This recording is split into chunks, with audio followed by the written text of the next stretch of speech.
Again, we will revert back to you on that, Honorable Chanco. Again, the committee secretariat is looking into that. This is something that we can discuss internally. It's an internal matter of the Committee on Appropriations. So I would also not want that to hinder all of the other members to ask their questions pertaining to the 2026 fiscal year budget. So if we can get back to you on that, again, I can also ask the COMSEC to sit down and tackle the request, which we will put under consideration. No, Madam Chair, I don't need to sit down with the COMSEC. I am just requesting that each and every member of the House be given the copy of the small committee report wherein makikita po kung saan po nagbawas ng kasi walang madadagdag kung walang binawas.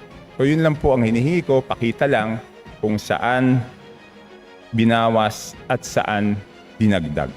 Yun lang ang hinihingi ko. And hindi naman po pwede ngayon lang yan gagawin kasi public record yan eh. And I'm sorry to disagree, but public funds is not an internal matter.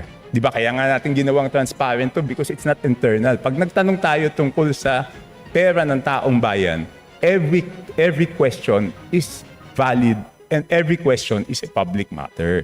It is not an internal matter dahil pera po ito ng taong bayan.